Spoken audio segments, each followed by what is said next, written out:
Hello everyone, welcome back to Exam Cracker. Today I am going to discuss CTET for 2020 MCQ series part 2 for social studies. Okay, we are available in different social media platform, Telegram, Facebook and WhatsApp. Okay, links are given in the description box. So जिन लोगों ने मेरा previous video नहीं देखा था, ठीक है, वो लोग जाके part 1 जो है वो देख लीजिए, because those questions are very important for your upcoming CTET examinations. Okay, so हम लोग आज पार्ट 2 डिस्कस करते हैं. So let's begin with question number 1. आज का जो लेसन है ये basically social and political life से बिलोंग करता है, ठीक है, जो सिविक्स का जो पार्ट होता है. Question number 1, which article of the constitution prescribe that the enforcement of any disability arising out of the untouchability shall be an offence punishable in accordance with law. This question came in 2014 examination. Okay, ये 2014 में आया था. So यहाँ पे बोला गया है कि सिंपल लैंग्वेज में अगर हम लोग बोलेंगे देन डिसेबिलिटी जो अनटचेबिलिटी होते हैं, ठीक है, ये आर्टिकल कौन सा आर्टिकल में बेसिकली लिखा गया है. Article a, article 15, article 17, article 21, article 28. सो यहाँ का जो आंसर होगा, करेक्ट आंसर इस आर्टिकल 17 में अनटचेबिलिटी के बारे में डिस्क्राइब किया हुआ है, ठीक है. So question answer B is the right option. That is Article 17 is one of the fundamental rights given by the Indian Constitution, which abolishes untouchability and prohibits its practice in any form. This article enforces that any disability arising out of untouchability shall be an offence punishable in accordance with law. So हमारे जो Indian Constitution है वहाँ पे बोला गया है कि untouchability जो है ये किसी को भी एबोलिश करना है, ठीक है, किसी को एक बुरी नजर से ये नहीं देखना है जी, ठीक है. सो ये बोला गया है आर्टिकल 17 में. Next question number 2, what is the key reason of inequality in India. So India में जो है की रीजन क्या है जो इनइक्वलिटी को डिस्क्राइब करते हैं, ठीक है. यहाँ का जो राइट ऑप्शन क्या होगा, option A poverty, option B religion, option C caste, option D sex. इसका राइट ऑप्शन है that is a poverty. Poverty एक ऐसा रीजन है जिसके लिए इंडिया में इनइक्वलिटी बहुत ज़्यादा है. So in India according to 2011 census के हिसाब से 22% of the population of India is living below the poverty line. Okay, so poverty is the main cause of inequality in India. Question number 3, right to constitutional remedies. Option A, protect fundamental rights of citizen. Option B is about constitution remedying itself by amendment. Option C, exclude the Right to Education Act 2009. Option D, gives judiciary the power to strike down a law enacted by the parliament. So question number 3 में बोला गया है right to constitutional remedies क्या होता है. सो इसका सही option जो है that is A, it protects our fundamental right of citizen. So किसी का फंडामेंटल राइट्स अगर वायलेट होते हैं देन हम लोगों को क्या है, कॉन्स्टिट्यूशन में प्रोविजन है कि उसका हम लोग जो है कॉन्स्टिट्यूशन जो सुप्रीम कोर्ट में जाके हम लोग इसके बारे में बोल सकते हैं, ठीक है. सो क्वेश्चन 3 का आंसर है option A, that is protect fundamental rights of citizen. So, Article 32 of the Indian Constitution gives the right to remedies of the enforcement of fundamental rights. It allows the citizen to move to the court if any of their fundamental rights are violated in any matter. So, आप लोगों का अगर किसी भी fundamental rights का violate होते हैं then आप लोग सुप्रीम कोर्ट में किसी भी कोर्ट में जा सकते हैं, ठीक है. ये कहाँ पे लिखा है, आर्टिकल 32 में लिखा है. Next question number 4, according to the Hindu succession amendment act 2005, Hindu succession amendment के बारे में हम लोगों ने डिस्कस किया था, राइट, क्लासेस में डिस्कस किया था. सो इसके बारे में क्या हम लोगों ने डिस्कस किया था कि हिंदू सक्सेशन एक्ट में क्या पहले क्या होता है, ये क्या होता था, only sons, the male sons are eligible for father's property, right. Father's का जो प्रॉपर्टी है उसका सिर्फ सन्स का हक होता था. ओके, बट जब हिंदू सक्सेशन एक्ट आया तो वहाँ पे बोला गया कि not only sons, daughters and उसका जो mothers होते हैं, their mothers, okay, they have also equal share for their family property. So यहाँ पे जो है option C is the right option. Okay. Next question number 5, which of the following comes under the function of the state government? So state government का क्या क्या काम है? Option A, maintains peaceful relationship with Pakistan and Bangladesh. देखिए ये कैसे हो सकता है, एक स्टेट का काम कैसे हो सकता है, स्टेट गवर्नमेंट का काम कैसे हो सकता है एक दो देश के बारे में रिलेशनशिप बताने के लिए, right? So Pakistan and Bangladesh ये नहीं होगा। Option B, decision to discontinue the board examination for class 10। सो यहाँ पे बोला गया है कि board examination class 10 board examination के बारे में वो स्टेट गवर्नमेंट डिसीजन ले सकते हैं। ये सही है बिकॉज ये जो एजुकेशन है, ठीक है, ये जो पार्ट है एजुकेशन से रिलेटेड है। सो एजुकेशन क्या कहाँ पे आता है, स्टेट लिस्ट में आता है, ठीक है, इसीलिए ये ऑप्शन जो है ये सही होगा। स्टेट गवर्नमेंट यहाँ पे डिसीजन ले सकते हैं। I hope this thing is clear to you all. So हम लोग अभी नेक्स्ट क्वेश्चन पे जाते हैं, question number 6।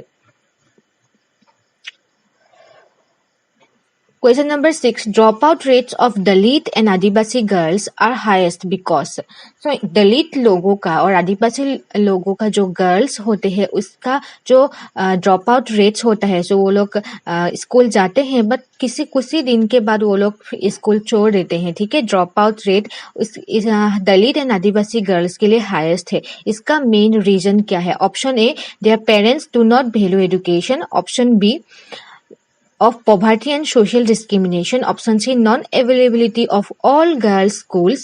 Option D, benefit of their education will be available of their in-laws families. So यहाँ पे जो सही आंसर होगा, Dalit and Adivasi girls are highest, drop out of Dalit and Adivasi girls are highest because option B, that is poverty and social discrimination. क्योंकि वो लोग ज्यादातर क्या होता है, पोर होता है और ये सोशल डिस्क्रिमिनेशन का शिकार वो लोग ज्यादा होते हैं। So option B is the right option.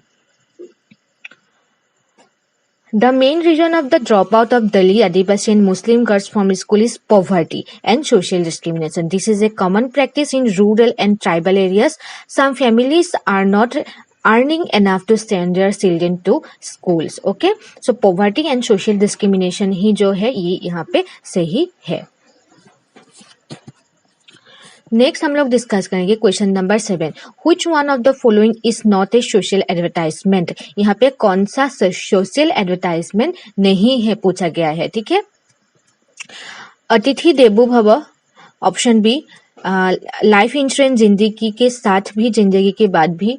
Option C, land driving is a life driving. Option D, save every drop of water. So यहाँ पे बेसिकली बोला गया है कि कौन सा सोशल डिस्टेंसिंग नहीं है, सोशल एडवर्टाइजमेंट नहीं है, ठीक है।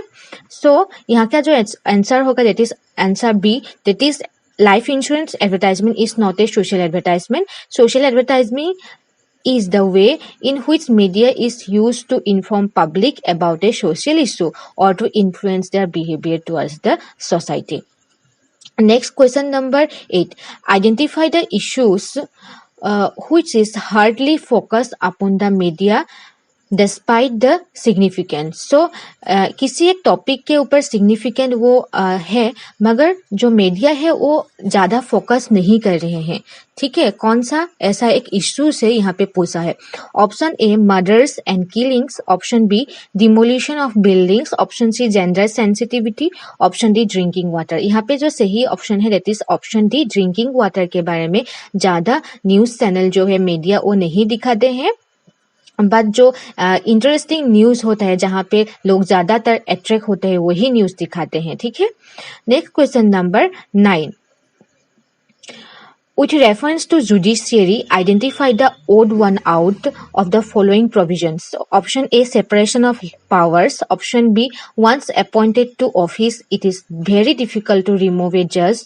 Option C, the judges are appointed without the interference from the government. Option D, the tenure of service for judges is fixed. So यहाँ पे जुडिशियरी के बारे में पूछा है कि कौन सा जुडिशियरी से रिलेटेड नहीं है पूछा है, ओके।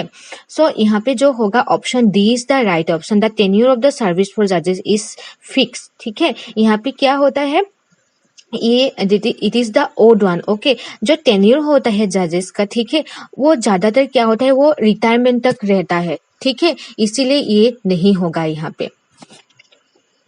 सो एक्सप्लेनेशन थोड़ा देख लेते हैं. द अपॉइंटमेंट ऑफ जजेस is free from the political process to maintain the credibility of the justice.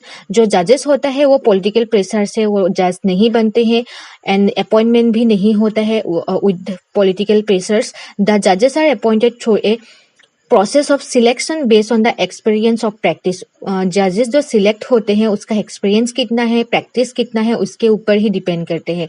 Once appointed as a जज it is very difficult to remove a person from that office. The जज gets free from service on retirement. सो जज जो होते हैं वो retirement तक वो खुद का काम कर सकते हैं.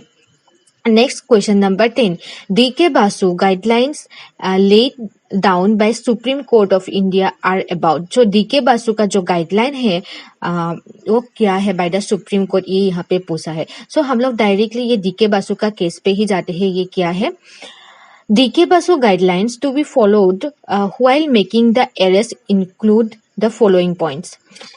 1. The police official who carry out the arrest or interrogation should wear clear, accurate and visible IDs and name tags with the designation. So यहाँ पे इस केस में बेसिकली बोला गया है जो पुलिस ऑफिशियल, ठीक है, जो मतलब अरेस्ट करने के लिए या इंटरोगेशन करने के लिए है वो लोग प्रॉपर ड्रेस में होना है, वो लोग एक्यूरेट एंड विजिबल आईडीज उन लोगों के पास है होना है एंड नेम टैग्स जो होते हैं डेजिग्नेशन वो स्पेसिफाई होना है.